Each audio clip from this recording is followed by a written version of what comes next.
محبت جو اللہ تعالیٰ کی عطا ہے، اس کی حفاظت اور پرورش کیسے ہونی چاہیے؟ اب اس کے اندر دو باتیں ہیں۔ جو چیزیں فطری طور پر عطا ہیں ان کی حفاظت انسان کے ذمہ ہے۔ اس بات کا ایک پہلو تو یہ ہے، مثلا اللہ تعالیٰ نے آپ کو جسم عطا فرمایا ہے، اس کی حفاظت آپ کے ذمہ ہے۔ اللہ تعالیٰ نے بینائی عطا فرمائی ہے تو اس کا خیال رکھنا آپ کا کام ہے۔ کچھ لوگ دوسرے خیال کے ہیں، وہ یہ کہتے ہیں کہ اللہ نے جو عطا فرمایا ہے وہ قائم رہے گا، ہم حفاظت کریں یا نہ کریں، اور دینے والے نے اس کی حفاظت ہمارے ذمہ نہیں لگائی ہے اور یہ اسی کا ذمہ ہے۔ اب یہ دو قسمیں ہیں۔ اگر آپ ذمہ داری لیتے ہیں کہ محبت عطا ہے اور حفاظت آپ کے ذمہ ہے تو پھر اس کی حفاظت کرنی چاہیے۔ اگر آپ اللہ کی محبت اور اللہ کی عطا والی محبت کی بات کرتے ہیں تو یہ بات یاد رکھیں کہ اللہ کی محبت دنیا میں ٹھہرنے کے لیے نہیں ہے۔ اللہ کی محبت کا مطلب یہ ہے کہ اس دنیا سے اس دنیا کی طرف سفر کرنے کا میلان پیدا ہو جائے۔ یہ اللہ کی محبت ہے جو اس dنیا سے اس دنیا کے لیے رغبت پیدا کرتی ہے۔ یہ جو اللہ تعالیٰ کی عطا کی ہوئی محبت ہے یہ اللہ کے محبوب حضور پاک صلی اللہ علیہ وآلہ وسلم کے دین کے لیے ہے اور اس راہ پر چلنے والوں اور محسنین کے لیے ہے۔ اب اس محبت کی حفاظت کو آپ نے اپنے ذمہ لگا لیا، اس لیے محبت کی سب سے بڑی حفاظت یہی ہے کہ محبت اہل محبت میں رہے، محبت محبت والوں میں رہے اور دل والا دل والوں میں رہے، تب اس کا دل دل رہے گا، یعنی ٹھیک رہے گا۔ تو یہ ضروری بات ہے کہ عشق والے ہمیشہ عشق والوں میں زندہ و سرفراز رہیں گے تو آگ آگ کے علاوہ کے ساتھ قائم رہتی ہے اور بجھنے سے بچ سکتی ہے۔ تو محبت کیسے قائم ہوگی؟ جب دل والے دل والوں کے ساتھ رہیں۔ محبت والا کسی اور محبت والے کو تلاش بیگانگی اچھی رفیق راہ منزل سے، ٹھہر جا اے شرر ہم بھی تو آخر مٹنے والے ہیں، آپ سب مٹنے والے ہیں۔ ایک جیسے خیال والے اگر ہم سفر ہو جائیں تو سفر بہتر کٹے گا۔ اس کا دوسرا طریقہ یہ ہے کہ آپ کو اس دین کی لگن میں جو لگن ملی ہے آپ اس کی حفاظت کریں، دین میں محبت کے طور پر سر دھڑ کی بازی لگا دیں۔ حالانکہ بالکل آسان سی بات ہے کہ وقت پر نماز آتی ہے اور وقت پر نماز چلی جاتی ہے، پھر دوسرا وقت آ جاتا ہے، مگر یہ بھی جہاد کی صورت میں شروع کرو۔ اگر یہ عمل کوئی نہیں روک رہا تو پھر تو بڑی آسان سی چیز ہے۔ اگر آپ کو نماز سے کوئی روک رہا ہے اور جب آپ اسے جھٹک دیتے ہو تو پھر نماز بڑی اچیومنٹ ہو جاتی ہے۔ مثلا آپ بیٹھے تھے اور آپ کے کچھ مہمان آ گئے مگر نماز کا ٹائم ہو گیا، تو اگر آپ نے انہیں کہہ دیا کہ آپ برائے مہربانی چلے جائیں تو یہ ایک اچیومنٹ ہے۔ یہ کہنا بڑا مشکل ہے۔ مثلا آپ کے ہاں جب مہمان ان لاس میں سے ہوں، بیٹی کے ان لاس ہوں یا بیٹے کے ان لاس ہوں، اگر آپ نے ان لاس کی محبت کو دین کے تحفظ میں لگایا تو یہ بڑی بات ہے۔ اس محبت کو قائم رکھنے کا ایک بہت بڑا ذریعہ درود شریف ہے، بلکہ اللہ تعالیٰ کی محبت کا فائنل راستہ جو ہے وہ درود شریف کا راستہ ہے۔ درود شریف خاموشی کا راستہ ہے، اس کا سفر جو ہے آنسوؤں کا سفر ہے اور تہجد کا سفر ہے۔ یہ سارے اللہ کی محبت کی حفاظت کے طریقے ہیں۔ محبت کو آپ تہجد کے ذریعے قائم رکھ سکتے ہیں، رکت کے ذریعے قائم رکھ سکتے ہیں، درود شریف کے ذریعے قائم رکھ سکتے ہیں، خیرات کے ذریعے قائم رکھ سکتے ہیں، لوگوں پر احسان کے ذریعے قائم رکھ سکتے ہیں، جانوروں سے محبت کے ذریعے قائم رکھ سکتے ہیں، اور آپ اللہ کے لیے دنیا کا سفر کرنے میں قائم رکھ سکتے ہیں۔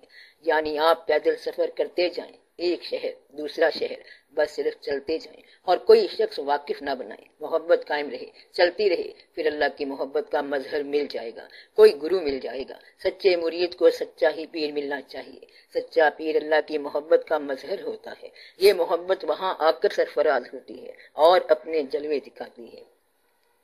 محبت کا اصل مدعا اللہ کی دی ہوئی محبت یعنی سرکار صلی اللہ علیہ وآلہ وسلم کی ذات گرامی ہے۔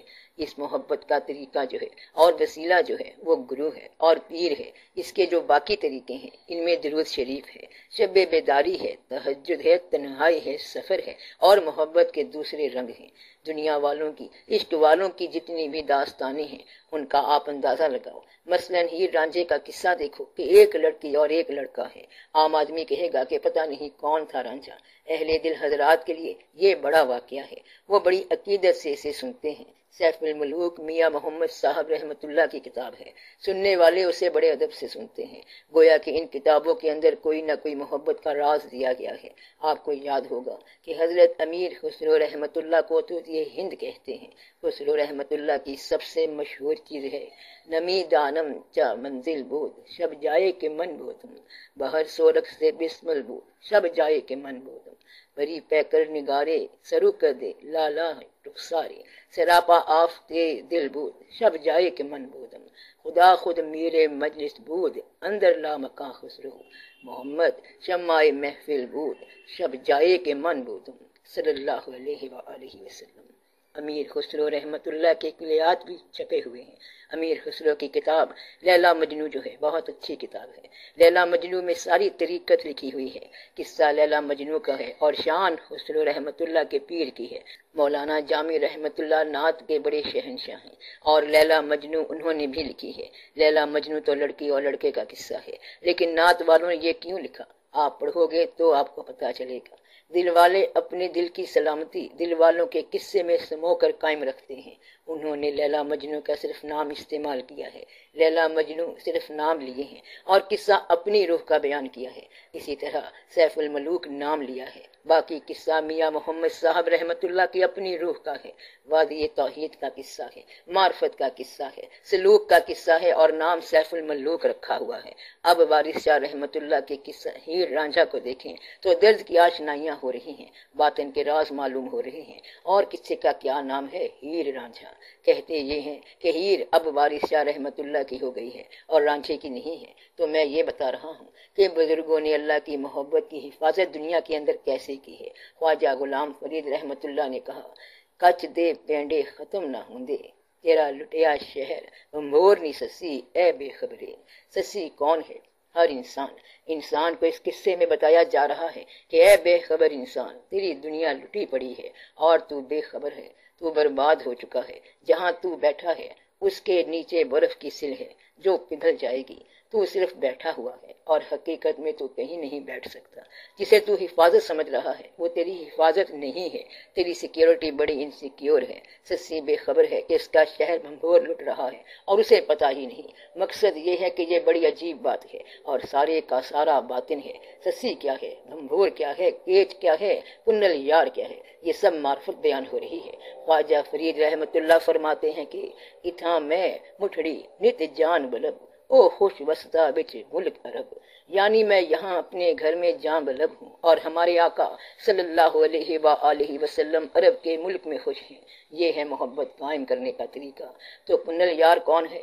خواجہ فرید رحمت اللہ سسی پنوں کی ایک اسی پرانی لوک کہانی میں اپنا درد بیان کر گئے۔ یہ کمال ہے ان بزرگوں کا، قصہ وہاں سے لے لیا اور درد اپنا دے دیا۔ ہیر رانجھا ایک واقعہ ہے اور عرفان کس کا ہے؟ وارث شاہ رحمت اللہ کا۔ سیف الملوک کا ایک واقعہ ہے اور عرفان کس کا ہے؟ میاں محمد بخش رحمت اللہ کا۔ سسی پنو کس کا واقعہ ہے؟ سسی کا اپنا واقعہ ہے اور وہ بیچاری ریت میں مرتی رہی، لیکن بیان کر دیا خواجہ غلام فرید رحمت اللہ نے۔ سوہنی مہیوال کا گھڑا بھی تو بہت مشہور ہے۔ کچا گھڑا کیا کام کر رہا ہے؟ گھڑا کچا تھا مگر رنگ پکا دکھا دیا، تو کچے جو ہیں وہ تاریخ میں پکے مقامات حاصل کر گئے۔